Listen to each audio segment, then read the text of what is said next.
यह कहानी है राजू और कविता की एक ऐसी दास्तान जो इंटरनेट की आभासी वर्चुअल दुनिया की गलियों से गुजरकर हकीकत के खूबसूरत मुकाम तक पहुंची। अक्सर लोग कहते हैं कि सोशल मीडिया की दुनिया झूठी होती है, लेकिन कभी-कभी इसी झूठी दुनिया के किसी कोने में कोई ऐसा सच्चा इंसान मिल जाता है जो आपकी पूरी जिंदगी बदल देता है। साल 2023 के सर्दियों के दिन थे। दिल्ली की कड़ाती ठंड में राजू अपने फ्लैट की बालकनी में बैठा हुआ था। हाथ में चाय का कुल्हड़ था और आंखों में दिन भर की कोडिंग की थकान। राजू पेशे से एक सीनियर सॉफ्टवेयर इंजीनियर था, जिसकी जिंदगी सुबह 9:30 से शाम 5 बजे के बीच लैपटॉप की स्क्रीन और कोरस के बीच सिमट कर रह जा गई थी। वीकेंड्स पर दोस्तों के साथ लाफिंग क्लब जाना या कभी कभार कोई मूवी देख लेना ही उसका मनोरंजन था। जिंदगी में सब कुछ था, पैसा, सहूलियत, एक अच्छा करियर, लेकिन एक अजीब सा खालीपन था, जैसे कोई ठहराव सा आ गया हो। दूसरी तरफ गुलाबी शहर जयपुर की एक बेहद शांत और सुहानी शाम थी। कविता अपने कमरे की खिड़की के पास बैठी डायरी में कुछ लिख रही थी। कविता ने हाल ही में हिंदी साहित्य में अपनी पढ़ाई पूरी की थी और उसे शब्दों से खेलने का, अपनी भावनाओं को पन्नों पर उतारने का गहरा शौक था। वह स्वभाव से थोड़ी शर्मीली और अंतर्मुखी थी, इसलिए अपनी बातें किसी से कहने के बजाय अपनी कविताओं में बयां कर देती थी। दोस्तों के कहने पर उसने फेसबुक पर एक छोटा सा पेज बनाया था, जहां वह अपनी रचनाएं शेयर करती थी। एक रात जब दिल्ली में हल्की हल्की बूंदाबूंदी हो रही थी, राजू को नींद न आने की वजह से फेसबुक स्क्रॉल कर रहा था। तभी उसकी टाइमलाइन पर कविता की लिखी एक स्टोरी फ्लैश हुई। स्टोरी का शीर्षक था अधूरी चाय और तुम।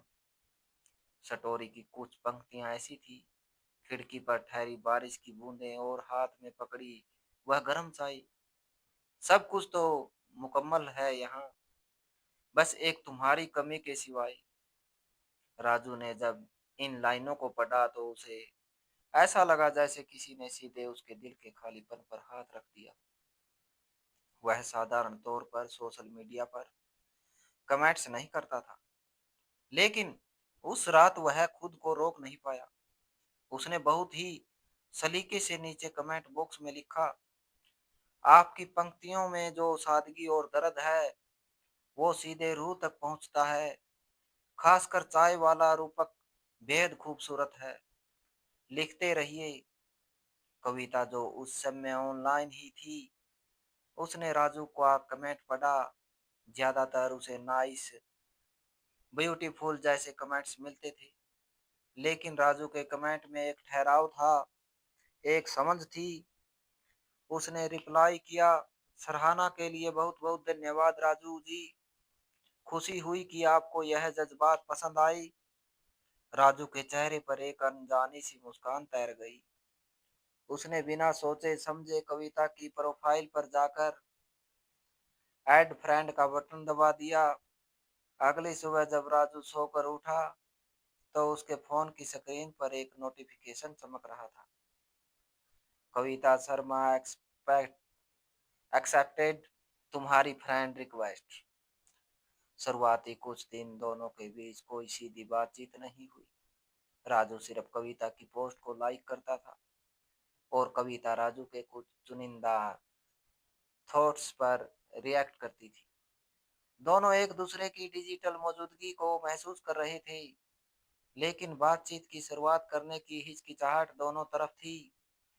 करीब 3 हफ्ते बाद कविता ने एक पुरानी हिंदी फिल्म आनंद का एक कोट शेयर किया।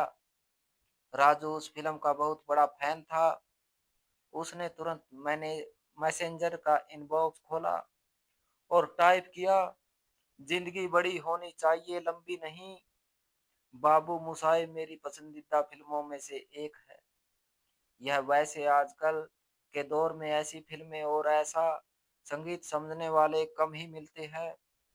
कविता ने कुछ ही मिनटों में जवाब दिया। बिल्कुल सही कहा आपने।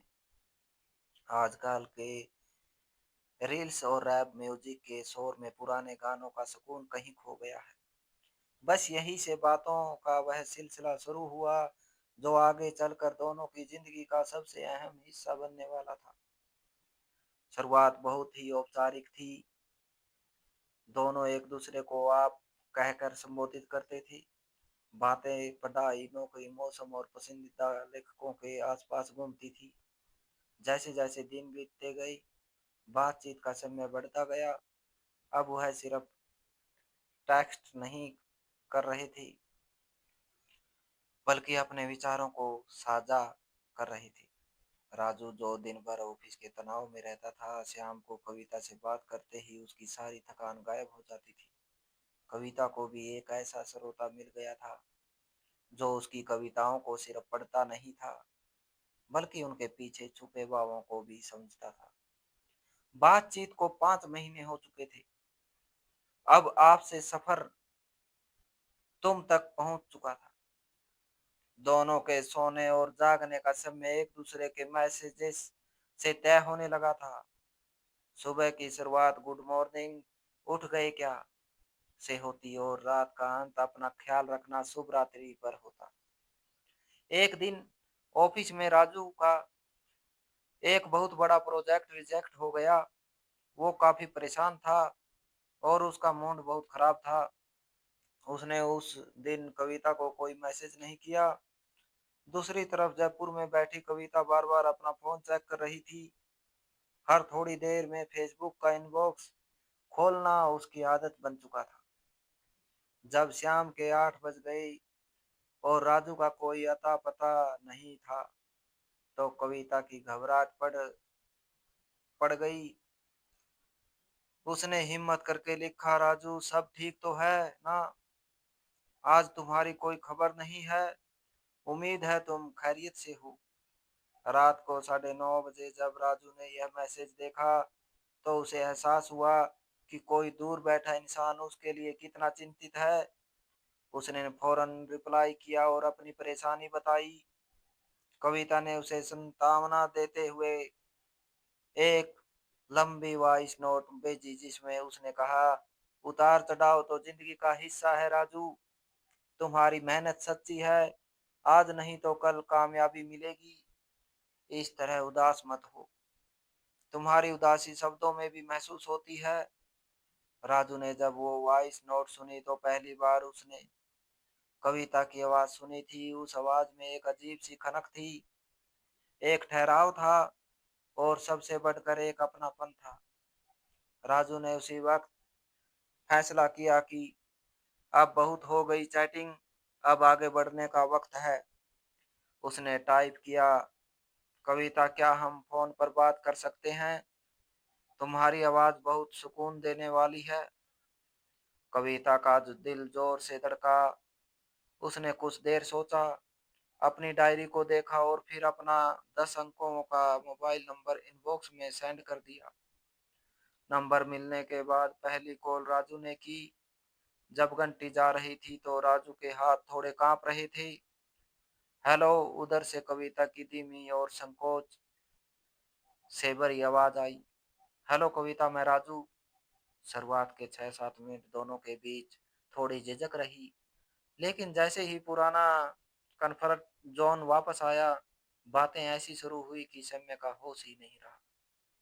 उन्होंने बचपन की शरारतें, स्कूल के किस्से, अपने डर, अपनी उम्मीदें, सब कुछ एक दूसरे के सामने खोल कर रख दिया। उस रात दोनों ने करीब 1.5 घंटे बात की। जब फोन कटा तो रात के 1 बज चुके थे। अभी दोनों का रोज का नियम बन गया।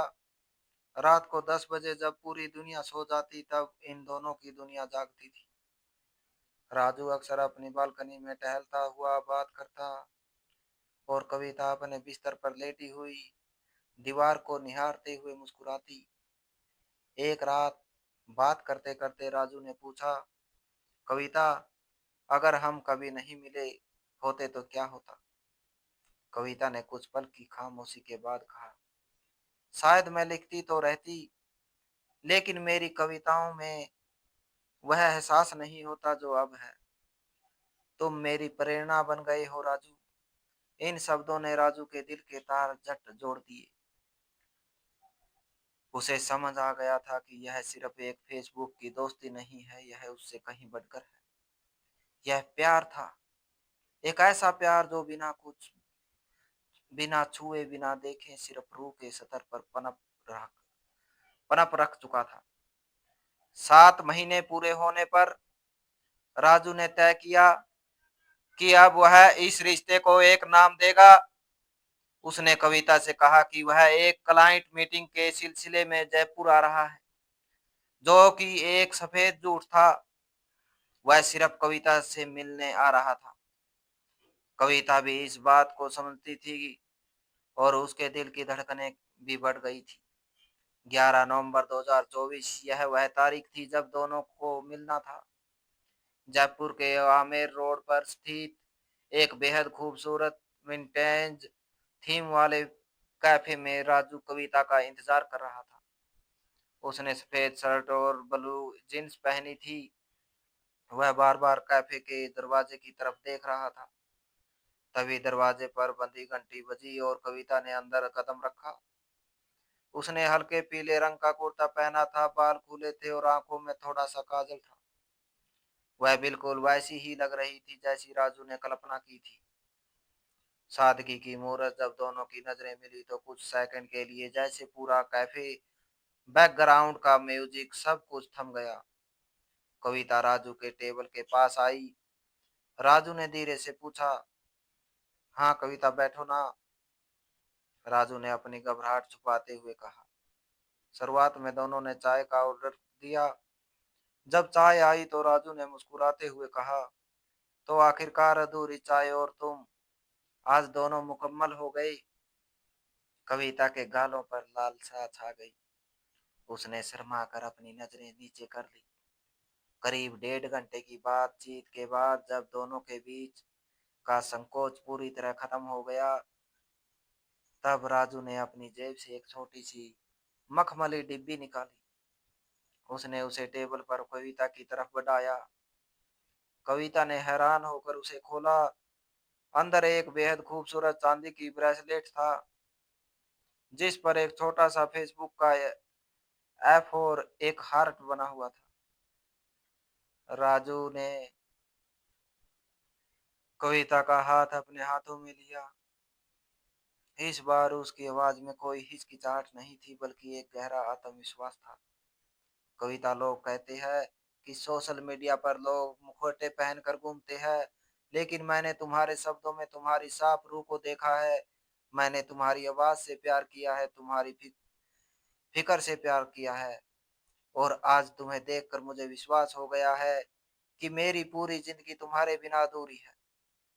मैं तुम्हें अपनी जिंदगी का हर दिन, हर सुबह और हर शाम देना चाहता हूँ।